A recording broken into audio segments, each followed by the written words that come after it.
Hello மக்கள், welcome back to mister Watcher 360. நான் தான் உங்கள் டிகே பேசுகிறேன். ஸோ இன்றைக்கி எந்த மூவி பற்றின ரிவ்யூ பார்க்க போகிறேன்னு கேட்டிங்கன்னா, மிராய் அப்படின்ற ஒரு தெலுங்கு மூவி நினைக்கிறேன். ஸோ ஒரு பயங்கர ஃபேண்டசி அண்ட் மித்தாலஜிக்கலான ஒரு மூவி. அண்ட் இதை ஃபர்ஸ்ட் டைம் பார்க்கும்பொழுதே, அதாவது அந்த மிராய் அப்படின்ற அந்த பேரை கேட்டும் ஒரு 10 நிமிஷம் அந்த மூவி போனதுக்கப்புறமா ஃபீல் ஆனது என்னென்னா, இது லைக்காக ஒரு கைண்ட் ஆஃப் கல்கி மூவி அப்படின்ற மாதிரியான ஃபீலிங்ஸ் இருந்தது. பட் ஆனால் இதில் பயங்கரமான கிராஃபிக்ஸஸ் அண்ட் செம்ம பர்ஃபெக்டான ஒரு சிஜி ஒர்க்லாம் பண்ணியிருக்காங்க. சீரியஸ்லி செம்ம குட். ஸோ அது உண்மையிலுமே சொல்லிங்கன்னா, ஓவராலாமே ஸ்டோரி வந்து ரொம்ப நல்லா இருந்துச்சு. பட் ஆனால் என்ன இன்னும் ஏதாவது கொஞ்சம் ரைட்டிங்கில் இன்னும் பேக் ஒர்க் பண்ணியிருக்கலாம் அப்படின்ற மாதிரி ஃபீல் ஆச்சு. பட் ஓவராலாக பார்க்கும்போது ஒரு பயங்கர ஒரு கிராஃபிக்ஸோட ஒரு நல்ல சிஜிஐ பண்ண ஒரு மூவி அண்ட் ஒரு ஃபேண்டசி மித்தாலஜிக்கல் மூவின்னு சொல்லலாம். உங்களுக்கு ஃப்ரீ டைமில் ஏதாவது ஒரு மூவி பார்க்கணும், ஆனால் அதில் ஏதாவது மித்தாலஜிக்கலாக ஒரு மாதிரி ஃபேண்டஸியாக நல்ல ஒரு பயங்கர கலர்ஃபுல்லாக சிஜே இந்த ஒர்க் எல்லாம் பார்க்கணுன்னு நினச்சிங்கன்னா மேபி ட்ரை பண்ணி பாருங்கள், உங்களுக்கு பிடிக்கிறது வாய்ப்பு இருக்குது. ஸோ அண்ட் இதில் எனக்கும் ஒரே ஒரு இது ஃப்ளாவாக ஃபீல் பண்ணது என்னென்னு பார்த்தீங்கன்னா, மூவியோட ஃப்ளோவில் செம்ம ஃப்ளோவாக கொண்டு போயிருந்தாங்க. ஸ்க்ரீன் ப்ளஸன்ட்டு இருக்கட்டும், ரைட்டிங்குமே சூப்பராக இருந்துச்சு. அண்ட் கிளைமேக்ஸில் மட்டும் இன்னும் கொஞ்சம் மேபி டெப்த்தாக, அதாவது இன்னும் கொஞ்சம் எலமெண்ட்ஸ் ஆட் பண்ணியிருந்தா மேபி இன்னும் நல்லா இருந்திருக்கும் அப்படின்ற மாதிரி ஃபீல் ஆச்சு. பட் ஆனால் அந்த ஸ்டோரியோட ஃப்ளோ கொண்டு போனது அவ்வளோ சூப்பராக இருந்துச்சு. And screening was an perfect. செம்ம ஸ்க்ரீன் ப்ளே பண்ணிட்டாங்க, பயங்கரமாக இருந்துச்சு.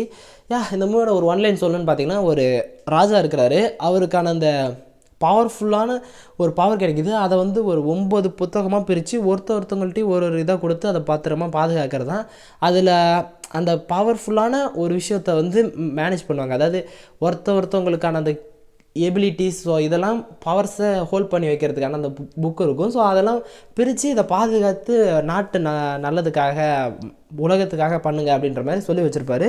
ஸோ அந்த புக்கை தேடி ஒரு வில்லன் போகிறான். அந்த வில்லன் வந்து வரான்னு தெரிஞ்சதுக்கப்புறமா 9வது புத்தகம் வச்சுருக்கிற அந்த இனத்தவர்கள் வந்து இந்த மாதிரி அனௌன்ஸ் பண்ணுறாங்க. ஏன்னா அவங்களாட்டி ப்ரிடிக்ட் பண்ண முடியும், அதாவது ஃப்யூச்சரை வந்து பார்க்க முடியும். ஸோ அவங்க பார்த்து இந்த மாதிரி ப்ராப்ளம் வருதுன்னு சொல்லி மற்றவங்கள்ட்ட சொல்லும்பொழுது, நம்மக்கிட்ட இருக்கிற படைபலத்தை வச்சு ஈஸியாக முடிச்சிடலாம், ஜெயிச்சிடலாம், அதெல்லாம் புக்கு நம்மக்கிட்டே தான் இருக்கும் அப்படின்ற மாதிரி மற்ற புக்கு வச்சுருக்கிற இனத்தவர்கள்லாம் சொல்லும்போது, ஸோ அவங்க என்ன பண்ணுறதுன்னு தெரியாமல் அவங்க இமயமலைக்கு ஏறுவாங்கன்னு நினைக்கிறேன். ஸோ அங்கே போயிட்டு அங்கே இருக்கிற முனிவர்கிட்ட கேட்டு என்ன பண்ணலான்னு யோசிக்கும்போது, ஸோ இதுக்கான ப்ராஜெக்டை ஒரு உயிர் வேணும் அப்படின்னு சொல்லும்போது, அவங்க அந்த டைமில் ப்ரெக்னெண்ட்டாக இருப்பாங்க. ஸோ அந்த பையன்தான் வளர்ந்து வந்து அந்த புக்கை தேடி வரவனை அழிக்கணும் அப்படின்றது தான் அந்த ஒரு இதாக இருக்கும். ஸோ அது எல்லாத்தையுமே அவ்வளோ சூப்பராக கொண்டு போயிட்டு சொல்லியிருப்பாங்க. ஸோ அந்த குழந்தை பிறந்ததுமே நீங்கள் விட்டுடணும், அவனாக வளர்ந்து அந்த ஒரு விஷயத்தையும் அவனாக தேடி கண்டுபிடிச்சி அந்த ஃப்ளோவில் வரட்டும், அப்போனா தான் அவனாட்டி ஜெயிக்க முடியும்னு சொல்லுவாங்க. அது மிராய் அப்படின்ற அந்த ஒரு பொருளை வச்சு மட்டும்தான் அந்த வர தீய சக்தியை அழிக்க முடியும்னு சொல்லுவாங்க. ஸோ மிராய் அப்படின்றது வந்து ராமர் யூஸ் பண்ணினது, ராமாயணத்தில் ராமர் யூஸ் பண்ண ஒரு வில்லுன்னு நினைக்கிறேன். ஸோ அந்த ஒரு வில்லை எடுக்கிறதுக்கான கிரெடிபிளாக அந்த ஒரு பையன் மாறணுன்னா அவனாக எல்லாத்தையுமே செஞ்சு வரணும் அப்படின்ற மாதிரி சொல்லியிருப்பாங்க. ஸோ அந்த ஒரு ஃப்ளோவில் அந்த பையனை வந்து காசியில் விட்டுட்டு போவாங்கன்னு நினைக்கிறேன். ஸோ அதுக்கப்புறமா எப்படி அந்த பையனுக்கு அந்த ஃப்ளோ கிடைக்கிது, அவன் எப்படி எங்கெங்கெல்லாம் போகிறான் அப்படின்றதெல்லாம் இருக்கும். ஸோ இந்த தீய சக்தி நெருங்கிடுச்சு அப்படின்னு தெரியும்போது அவங்க அம்மா எல்லாருமே இறந்துருப்பாங்க.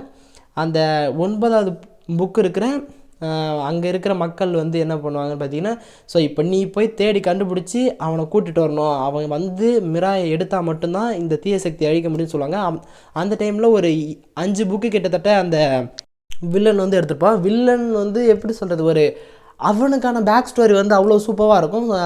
எந்த அளவுக்கு அடிபட்டு வந்திருப்பான், அவனுக்கான கிடைக்க வேண்டிய ரெகனைசேஷன் எதுவுமே கிடைக்காதப்போ நம்ம ஒரு கடவுள் பொசிஷனுக்கு வந்தால் தான் நமக்கான அந்த ஒரு மரியாதையும் கிடைக்கும். எல்லாருக்குமே, அதாவது மரியாதை இல்லாதவங்களுக்கும் மரியாதை கிடைக்கும்னு நினச்சி அந்த ஒரு விஷயத்தை செய்கிற ஒரு வில்லனாக இருப்பாப்புல.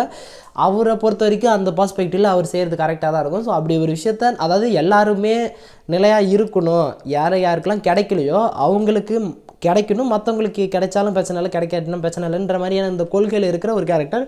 ஸோ இப்படி இருக்கும்போது அந்த பையனை கண்டுபிடிச்சி அதை எப்படி அவனுக்கு இந்த மாதிரியான ப்ராப்ளம்லாம் இருக்குது, இதை ஸோ இதுக்கான சொல்யூஷன் என்ன, எப்படி போகணுன்றதெல்லாம் எப்படி புரிய வச்சு கடைசியில் அந்த ஒரு வில்லனை வந்து டிஃபீட் பண்ணாங்களா இல்லையா, என்ன நடந்துச்சுன்றது தான் அந்த ஒரு மொத்த ஒரு மூவிமாவே இருக்கும். செம்ம ஒரு ஃபேண்டஸியாக பயங்கர அந்த சிஜே ஒர்க்லாம் பண்ணி சூப்பராகவே இருந்துச்சு. அண்ட் ரைட்டிங்குமே செம்ம சூப்பராக இருந்துச்சு. சீரியஸ்லி அந்த ஃப்ளோ வந்து எப்படி அந்த பையனுக்கு அந்த வில்லனுக்கு இருக்கிற அந்த கான்ட்ரவர்சியெல்லாம் க்ரியேட் பண்ணுறாங்க, எல்லாமே சூப்பராக இருந்துச்சு. என்னென்னா அந்த கிளைமேக்ஸில் மட்டும் அந்த ஃபைட்டிங் அதை மட்டும் கொஞ்சம் ஏதாவது இம்ப்ரூவ் பண்ணியிருந்தால் பெட்டராக இருந்திருக்குமோன்னு ஃபீல் ஆச்சு. பட் அதர்வைஸ் சீரியஸ்லி ஒரு செம்ம ஒரு பயங்கர மித்தாலஜிக்கல் ஃபேண்டசி மூவினா சொல்லலாம். ஸோ டைம் இருந்தால் மறக்காமல் செக் பண்ணி பாருங்கள், சீரியஸ்லி பிடிக்க வாய்ப்பு இருக்குது. அண்ட் யா ஆல்ரெடி இந்த மூவி பார்த்தீங்கன்னா உங்களுக்கு எந்த மாதிரியான ஃபீலிங்ஸ் கிடச்சிது இந்த மூவியை பார்க்கும்பொழுது, நல்லா இருந்துச்சா இல்லையா அப்படின்றது எல்லாத்தையுமே மறக்காம கீழே கமெண்ட் பண்ணுங்கள். யா ஹோய் கைஸ், ஸோ இதை 2 வீடியோ முடிச்சுக்கலாம். நெக்ஸ்ட் ஒரு ஆசமான வீடியோவில் மீட் பண்ணுறேன். இது வரைக்கும் ஒரு சின்ன பிரேக் வரட்டா.